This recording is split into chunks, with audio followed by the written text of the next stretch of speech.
Ilhan Omar could say she's innocent all she want. She sure isn't moving like somebody who has a ounce of innocence in them, and we gonna get into all of it, ladies and gentlemen, because she's starting to panic as the walls are closing in. You got a federal probe investigation going on right now into her finances, as she's claiming that, hey, it was all a mix-up. We're not worth 30 million. Accounting error was really 100,000. I mean, you know that happens all the time. $30 million error. But she's starting to panic, ladies and gentlemen, and you know this because now she's snapping at the reporters, asking her the questions, as she's trying to cover her tracks in order to avoid accountability. And so we got a lot to break down, ladies and gentlemen, with this one. Let's get right into it. And so Ilhan Omar's Fraud Plague Winery, as we remember the Fraud Plague Winery, EST Crew LLC, now it has been formally dissolved, ladies and gentlemen, just 9 days after she quietly amended her financial disclosure. Omar originally reported household assets of up to 30 million, largely from the winery and a venture capital firm.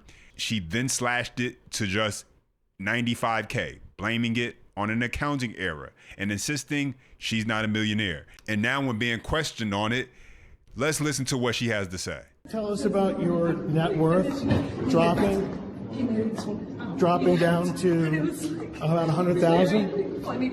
The whole thing. Could you just elaborate on what mistake was made, Congresswoman?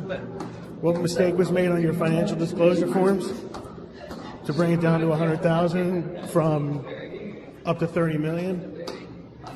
Just want to give you a chance to clear it up because people are wondering why it dropped so far down. And so suddenly Omar, with not much to say, much different than her usual self, who tends to love the camera, tends to love to be in front of a podium with the opportunity to voice her thoughts when it comes to talking about the president, when it comes to speaking about how we need to abolish ICE. Plenty to say there, but when being questioned on the legitimacy of her reported wealth, no words. And so let's take a look at that document real quick, because here it is. Certificate of Cancellation, LLC, termination, California Secretary of State. The limited liability company name, EST Crew LLC. That's that winery that made such amazing wine, supposedly. I mean, we don't know anybody who actually tried the wine or spoke about it or recommended or even, seen it in stores. I don't know. Somebody please help me out with that part. But nonetheless, after being a multi-million-dollar brand, now suddenly it's dissolved. Now suddenly it's no more, ladies and gentlemen. Very interesting. It says right here, all final returns required under the California Revenue and Taxation Code have been or will be filed with the California Franchise Tax Record. Termination details was the dissolution made by a vote of all of the members of the California Limited Liability Company. Yes. And so there you have it. And you see the date, 4/4/2026, very recently, just a few days after she came out with that excuse, updating us on her net worth as far as, it wasn't really 30 mil. It was all a simple accounting error. My bad. Basically, nothing to see here is what she wants you to believe, ladies and gentlemen. And now she's feeling the pressure as the walls are caving in, ladies and gentlemen, and she can't handle it, to the point where she's now snapping at reporters who want to know the facts, who want to get some answers, ladies and gentlemen. And so check this out. Ilhan Omar snaps at Real Lindell TV reporter for asking about her insane accounting error. And so let's take a listen to this. Congresswoman Omar, the last time I spoke to you, you said that I was stupid for asking you about your financial disclosure, but there's some discrepancies on there. Would you like to explain that? How did you make such a big mistake on it? I still do think you're stupid for asking me anything. I am? Yes. Well, what about the American people who are wondering how you made such a big I have mistake? explained to the American people. What's the explanation? I have given them the explanation. Do you want to tell our viewers? Because they're I don't want to tell you jack shit. Oh. How about that? Okay. Okay. Have a good day. Thank you, Congresswoman. Wow. It's not her usual talkative self, Ilhan Omar, now getting snippy, now getting pissed at reporters, asking questions, wanting to find out the truth, wanting to figure out why she keeps on doing things that, while her words say she's a woman who's innocent, ladies and gentlemen, her actions throughout this entire series of events, since the moment that it was discovered, as far as her found wealth, have been very much so in line with somebody, ladies and gentlemen, who, let's just say, may not want people to know everything as far as what's really going on. And I just want to let's just kind of do a quick reminder of what I'm talking about here. If we go back from the very beginning of this, Ilhan Omar's hubby's $30 million firm quietly scrubs names from website as squad member faces mounting questions on sudden wealth amid Minnesota welfare fraud. Yes, ladies and gentlemen. And so that's how it started. Scrubbing websites, names off of websites. Then it continued with amending documents saying, well, it wasn't really 30 million. And now is dissolving the companies that were in question. Well, look, who makes a multi-million-dollar mistake on their financial disclosure form? Either her accountant went to one of those quality leering centers in Minnesota, or she lied about it. If she lied about it, that's a felony, Sean. If her accountant went to one of the quality leering centers, then she should work with us as a whistleblower to help us prosecute all of her fellow Somalis who were involved in this massive welfare scheme in Minnesota. Either way, she's never explained to the public how her net worth was $30 million, and if she made a mistake, how the mistake happened. I mean, it's not possible. You review that financial disclosure form. Before you hit enter, you enter all the assets in, and then it pops up, and you review it, and you hit it again. So it's highly unlikely that she made a mistake. This isn't going to go away from her, so we're going to continue to try to push for answers and see if her name pops up in any of these frauds that Vice President Vance and the House Oversight Committee are detecting in Minnesota. Wow. And so there you have that, ladies and gentlemen. And listen, I know a lot of people, they constantly see the information and they see all of this coming out about Omar, and they want to know, well, where are the arrests? Why isn't she being charged? Why hasn't she been perp walked out in handcuffs? Problem is, hey, we know how this goes. We know how the judicial system in America goes. You got to be able to prove it. It's not about what you know. It's about what you can prove. And listen, I got to be honest with you guys. That's the facts. And it's important that we keep that system in place. But it's also important that we make people like Ilhan Omar, who, I mean, in my opinion, she's about as guilty as it gets, but you got to be able to prove it. But this is something that she's mastered the art of deception, in my personal opinion, ladies and gentlemen. And even going back to her days when she was running for office back in 2020, her opponent noticed a few things. Let's get into this. This is kind of taking a trip down memory lane because it goes to show that she has been someone who has consistently shown that she is willing to bend and break the rules, and allegedly committed money laundering during her campaign. And so let's get into this clip from her opponent speaking on that. Minnesota Rep Ilhan Omar caught money laundering, engaged in kickbacks, campaign finance abuse, and funneling donation money into her husband's investment firm. Minnesota's 5th Congressional District. And we called together this press conference in the wake of yesterday's article in the Minnesota Reformer about my opponent, Representative Omar. She paid her husband, Tim Minette, $3 million of campaign money. And the way her time in office has given his business access and credibility, as they've misappropriated more than $1 million in money from South Dakota investors.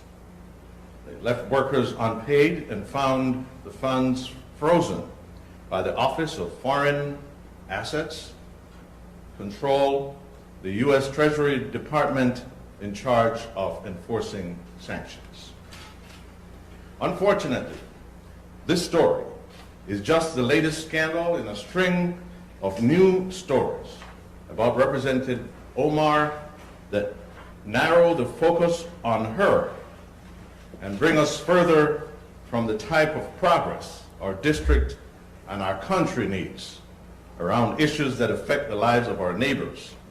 Representative Omar has used her 3 terms in Congress, what many would consider the opportunity and honor of a lifetime, to divide our community and enrich herself in the process. Minnesota Reformer reporter Max Nestorak's article mentions at least 3 of the businesses that Tim Minette and his partner Will Haler started. The first was their political consultancy, which received an unprecedented sum of money from Representative Omar's 2020 race, where she raked in millions of small dollar contributions from across the country during the election cycle. $3 million was spent with E Street, and a large portion of that money went directly back into her own household. After that, Tim Minette and his business partner, Will Haler, started a winery, a decision made when one of their marketing clients apparently offered them grapes in lieu of money. The winery left its workers unpaid and is currently being sued for breach of contract, a bizarre arrangement where they agreed to return an investment of $300,000 with a return of $900,000 just 18 months later.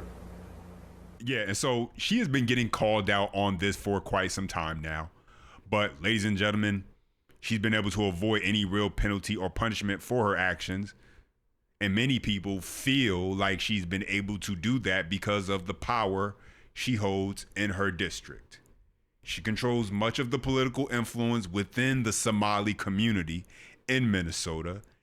And that is why many believe she's been able to get away with this.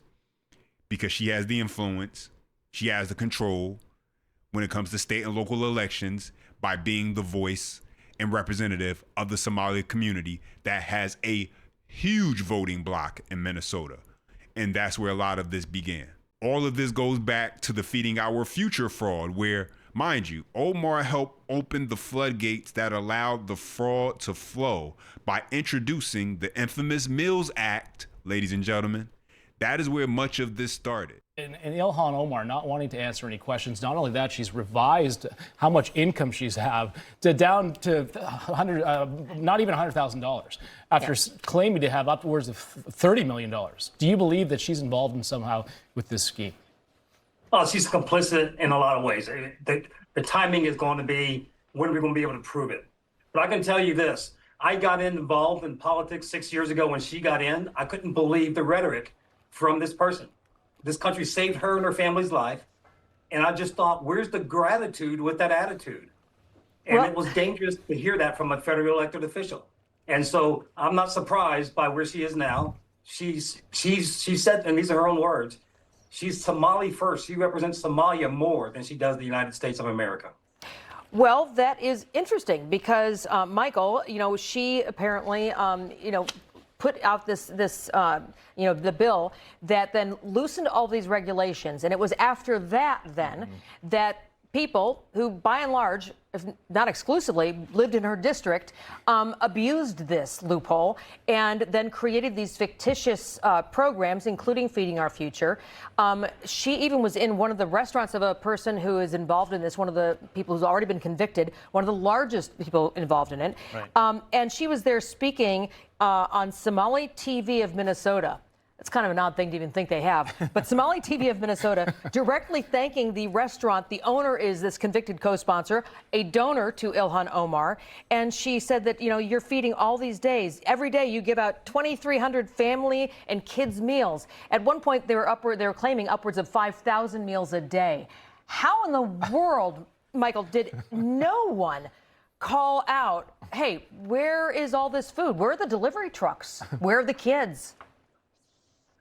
It's actually worse than that. So this person wasn't just a donor. Ilhan, since 2017 and before, has been hosting fundraisers at this restaurant. So she had this friend who owned this restaurant in this really tight-knit Somali community, and then she passed a bill, and the most prolific abuser of this program was her friend in Safari Restaurant, who has donated to her and let her host events at their restaurant. And then she films a video taking part in the fraud, putting food into containers when there's no children available. You see nothing in the background. It is obvious to everybody in Minnesota who has any intellectual honesty that this is totally a sham, and that Ilhan was complicit. Then why do Minnesotans keep on electing her and electing people who turn a blind eye, even when their own investigators tell them there's fraud going on? Why? The sad reality is I did put a qualifier on there. I said anybody with intellectual honesty. The Democrats in Minnesota have none of it. Yeah, so you just heard that. And so Ilhan Omar has had her hands been connected to a lot of fraud going on in Minnesota, a lot of fraud going on as far as her finances, and just a lot of questionable activity in general. And yet she's been able to evade accountability. Perhaps maybe that's why she walks around with the ego and the mentality of, hey, you can't stop me, come get me if you can. And it's been that way for some time now, mind you. Now, a lot of what she was able to get away with took place under the previous administration. And so maybe now that's why she's panicking, because now the Trump administration is actually diving into a lot of her records, a lot of what she's done. And perhaps that is what's leading to her to panic, snap at reporters, and finding herself in a position where she's trying to cover all her tracks, dissolving companies, amending documents, and so on. And so we'll have to see what happens with the rest of this story, ladies and gentlemen. You know, I'll keep you guys updated as it continues. But now let me know your thoughts. Drop your comments down below. As always, I appreciate when you guys chime in. You enjoy the content, smash that thumbs up. And as always, until next time.